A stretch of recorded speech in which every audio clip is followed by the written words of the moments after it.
Hello everyone and welcome back to my A through Z playthrough for Heroes of the Storm. Today we are going to be taking a look at our favorite Dark Templar from StarCraft who valiantly gave his life in Legacy of the Void to save Artanis, to give the Protoss people hope against Amon. Zeratul, who, in my opinion, has been probably, arguably, I guess I could say, the best stealth character in the game. I know there are some Nova fanboys out there that are probably going to be upset about that, but I am basing that on the fact that he is the only stealth character that I ever see consistently involved in high-level play, as well as, and when I say high-level play, I mean high-level ranked play, as well as pro play. In South Korea, I see pro teams there run Zeratul all the time. I've heard that some players from South Korea are considered some of the best Zeratul players in the world. And why is that?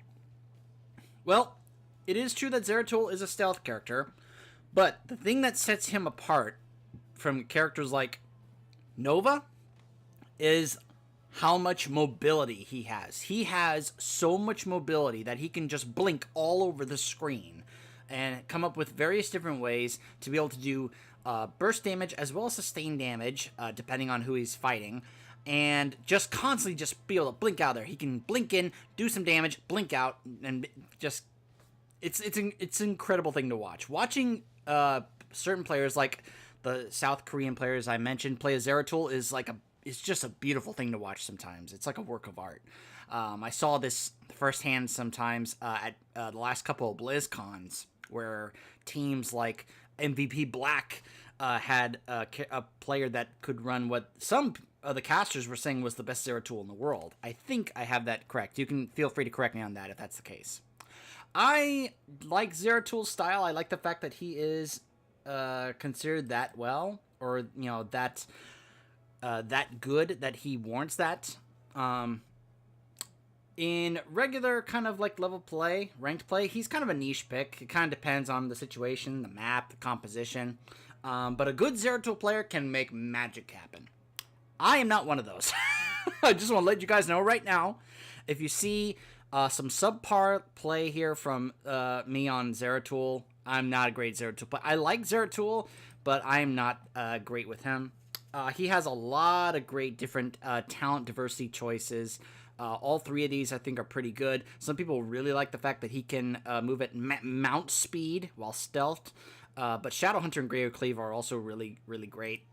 There's just a number of great choices you can make these days with Zeratul, which had Rewind and Vorpal Blade incorporated into, well, let me take that back. Vorpal Blade's been incorporated into his kit. It's now the 1 key, and Rewind was incorporated into the upgrade from Mind the Nerazim.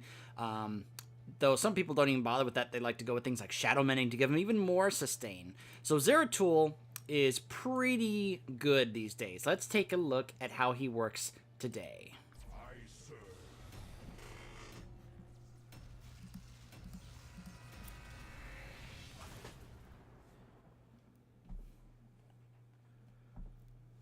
Okay, Dragonshire, not a bad map for Zeratul, and trying to perhaps help with the objective here. Perhaps allow for some opportunities for us to win some matchups, depending on what composition the AI decides to give me in this game. Alright, let's see here. Zeratul, Tyrande, Muradin, Sylvanas, and Cassia versus Stitches, Stukov, Vala, Medivh, and Li Ming. Oh my goodness. Alright, let's see.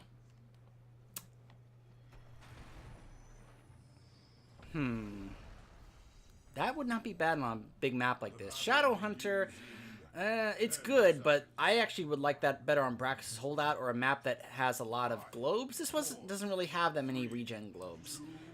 Greater Cleave, though, is also a good, safe choice to pick, so yeah, let's go with Greater Cleave.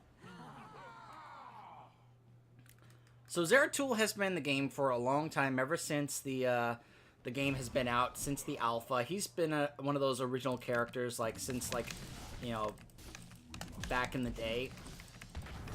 Like, back when the game had, like, only 16 characters, or whatever the case was. Of course, Stukov right there, showing that he's a good counter to a Zeratul if he can get that silence, because Zeratul relies heavily upon casting his abilities. So when he's not able to cast his abilities, he's going to be in trouble. So I am not using my Vorpal Blade well. I'm kind of spamming myself, which is not the way you're supposed to play Zeratul. Like I said, do not take notes from me on how to play Zeratul.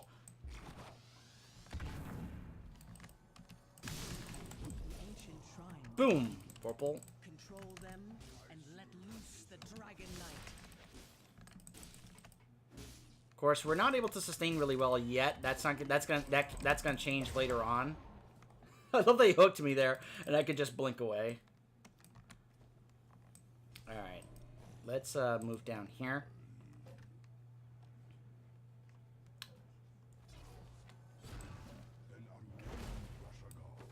Hurry, activate the shrines. I think they changed it where stealth characters would have a bit more of a difficult time trying to just simply sneakily take these objectives.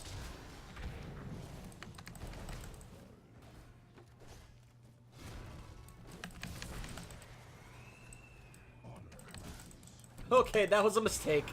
Oh my goodness. I hardly got out of there. Hardly was able to get out of there. My goodness. Okay. Now here's where things get a little interesting in terms of the rework that Zeratul received over the past year. This Darkness Descends. This actually... Zeratul actually kind of got a treatment that Sylvanas got, because Zeratul was kind of in a position that Sylvanas was in with Wailing Arrow as well as Possession. There we go. We got the Medivh. Can't really trade with the Stitches because I don't have my Sustain just yet. That could kind of change here. Not yet. Not yet, actually. But we're going to go with Darkness Descends here.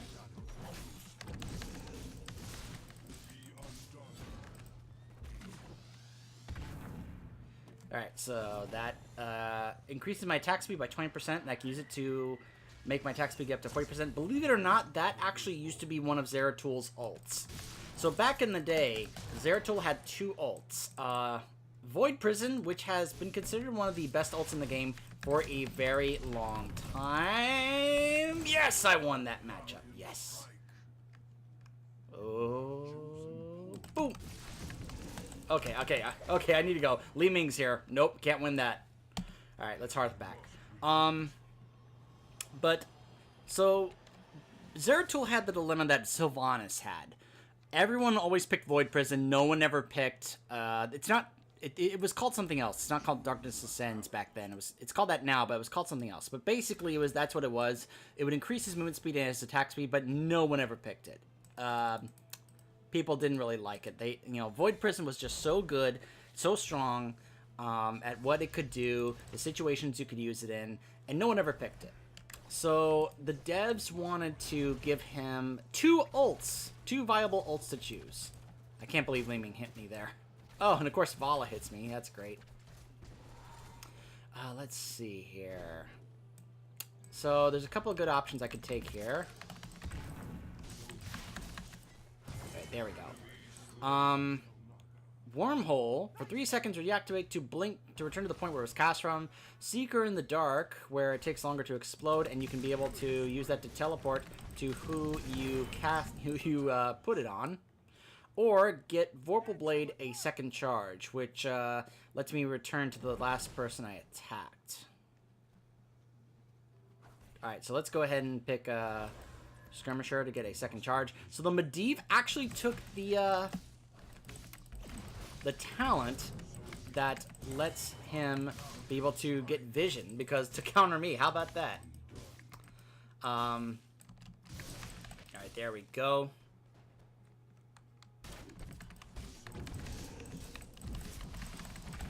there we go. I did win that matchup. Okay. Oh, man, I actually won that. And I don't even have my sustainable talents yet. The ones that provide healing. I don't even have those yet. Don't you notice? Don't you attack me, Li Ming. Don't you do it. Alright.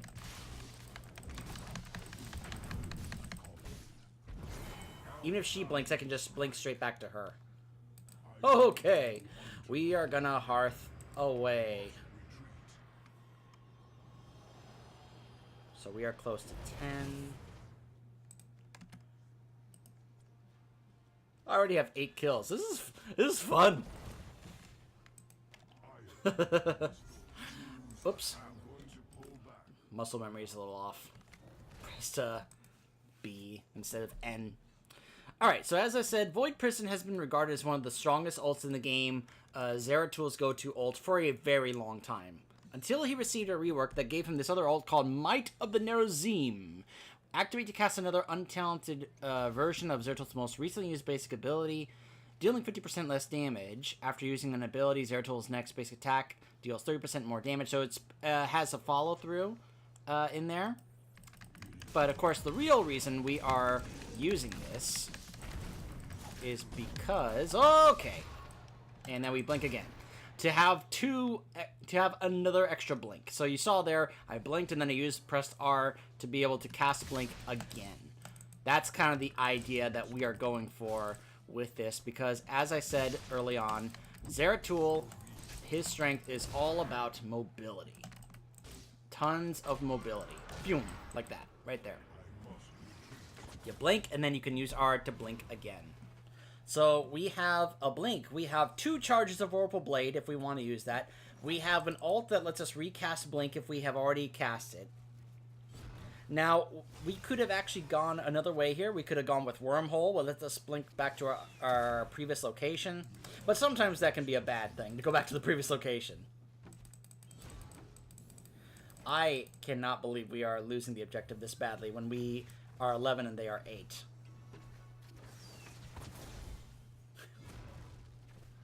Again, not very smart AI.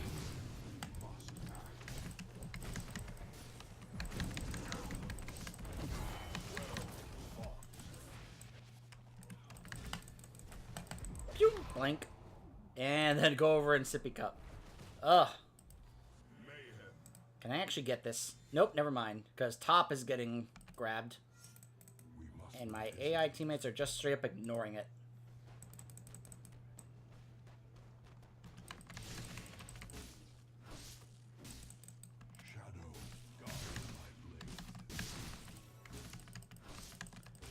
Try and get this. Try and get closer to 13, which is where our sustain is going to start to come into play.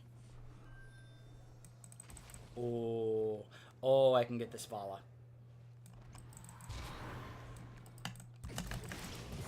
There we go. Hello!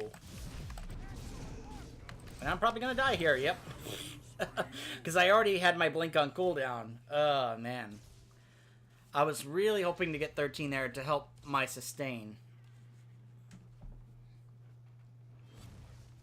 Because we are going to pick up Mending Strikes at 13, where now our basic attacks will heal us for 35% of the damage that is dealt. Which now that we have this, we deal even more damage.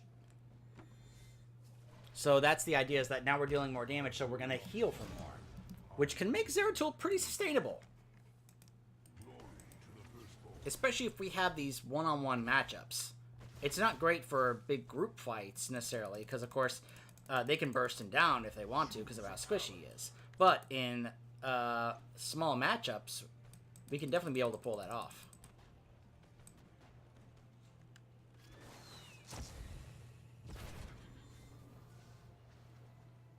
Okay.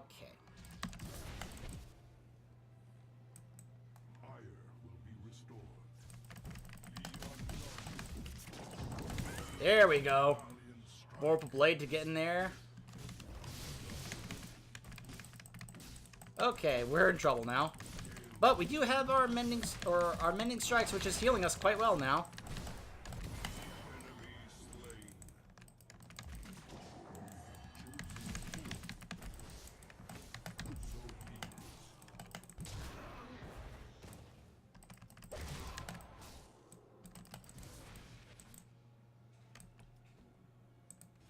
sippy cup over here. And then come back.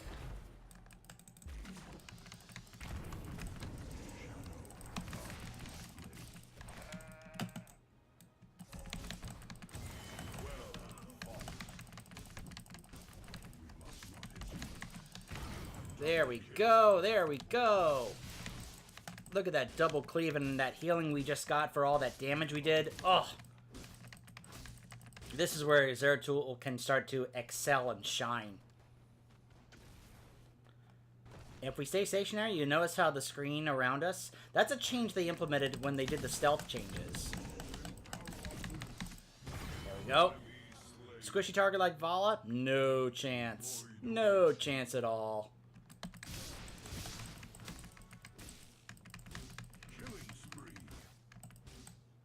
Killing spree.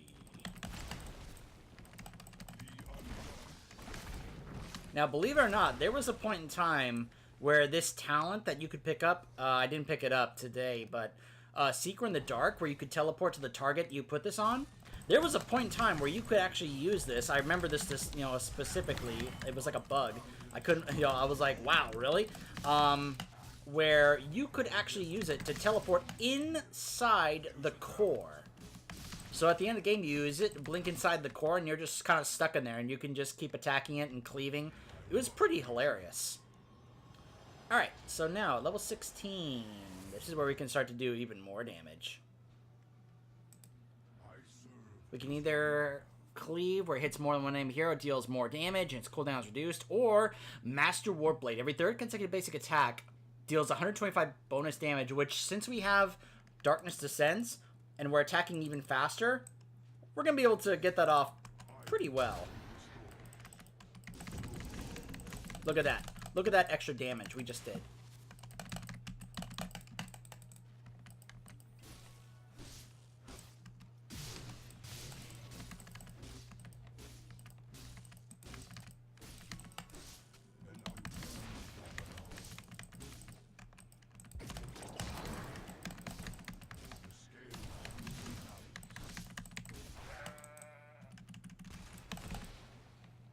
Oh. There we go.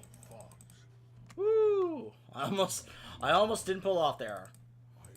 I love how they keep sending people down this way. Look at this. They're sending everyone down here.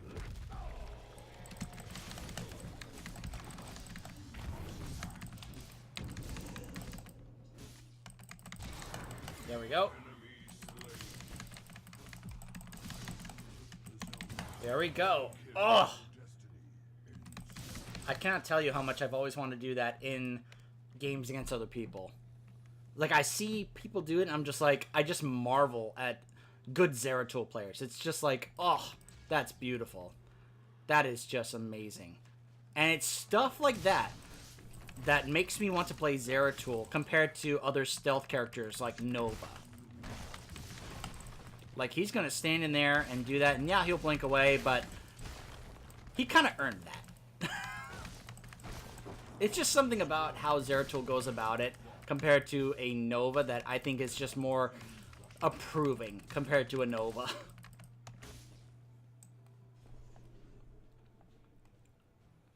Now, a change they did do also, Zeratul was kind of a victim of some of the stealth changes they did in the game. Where they would do this thing.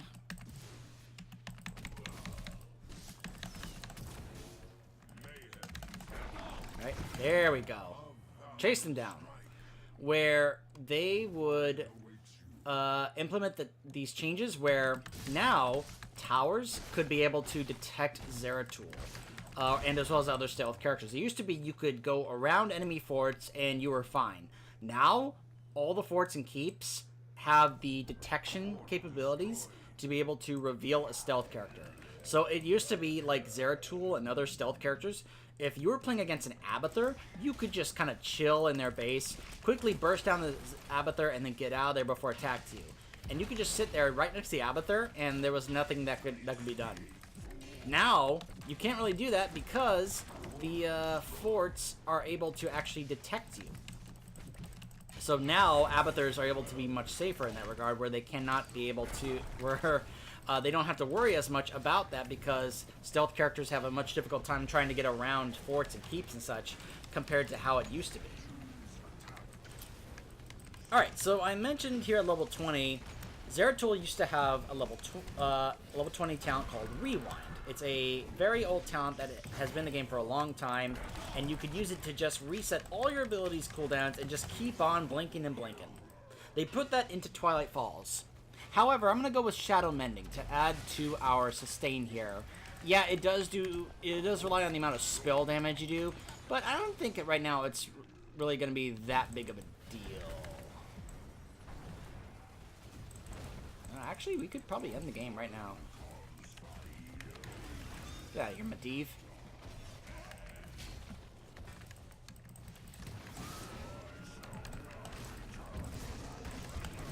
Okay, let's go.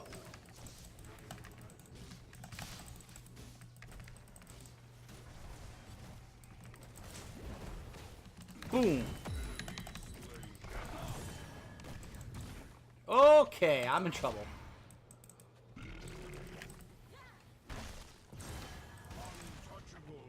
Nice try, Stitches.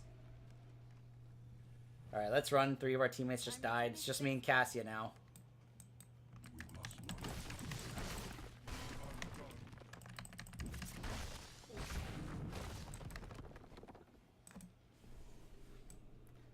Let's see if now I can actually be able to just go ahead and solo a giant camp now at this point. Yep, pretty much. Look at that. Look at that. Oh. Woo.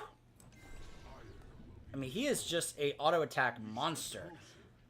But the problem is that a lot of the meta today with characters like Arthas kind of really hurt Zeratul because of the roots, the slows. If there is some quick crowd control, it very much shuts down Zeratul. Like that big silence Stukov has, that's a big counter to Zeratul. It really hurts what he's capable of doing. I'm gonna blink out of here. Oh, okay, that was a bad idea.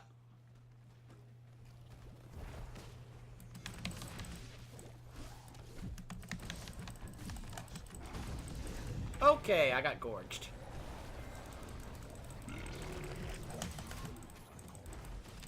The whole enemy team is right there. Woo boy. Free the Dragon Knight and slaughter your enemies. There we go, I got the Medivh. Alright. I'm trying to use my stealth to get down here and grab this. I want my team to go grab that.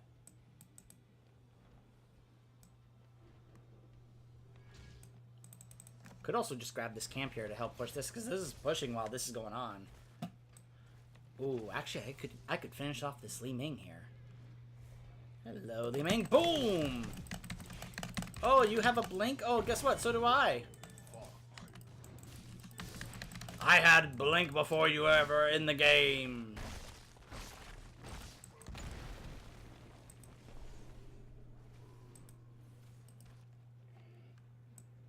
Hello, Vala.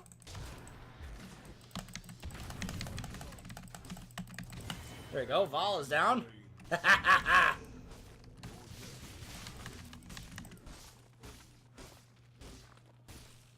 Whew.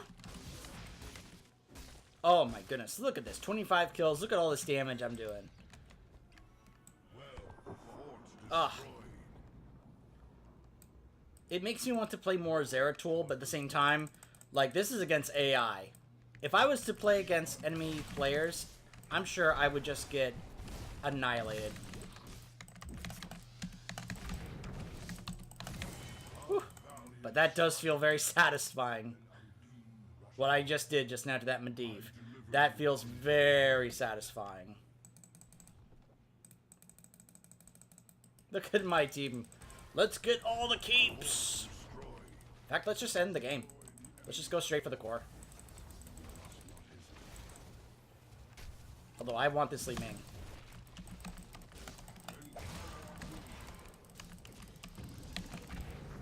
There we go. Now we can. It's always satisfying to take down a Li-Ming. It really is. Oh, that was fun. Look at that. Almost 100,000 hero damage.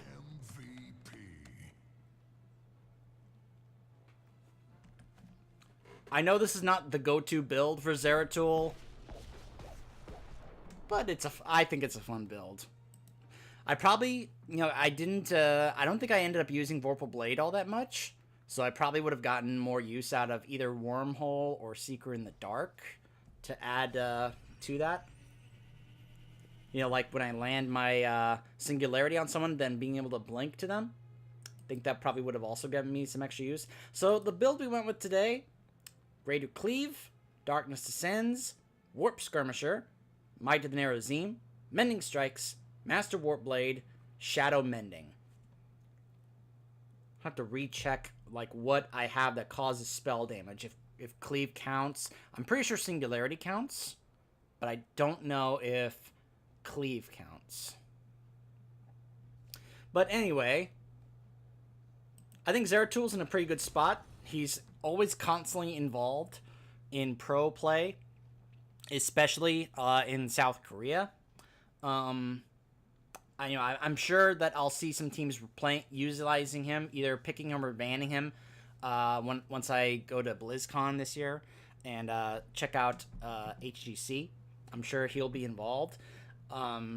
He's still even after his rework, he's still in a really good spot with the amount of mobility that you can be able to pick up, especially with now Might in the Narrow Zeme now getting a place here, even though Void Prison is still a really good ult. See, what they wanted to do, they didn't want to make one better than the other. They just wanted to give him 2 good ults, because Void Prison was always picked. So they wanted to give him 2 good ult choices, depending on what you needed. That's what Blizzard's kind of going on about these days, is we want to give him more diversity, more options, depending on what it is that you and your team need. So I think Zeratul's in a really good spot these days. Up next, we'll be taking a look at the first and only troll to be added into the game, Zul'jin. Make way for the bad guy. Stay tuned.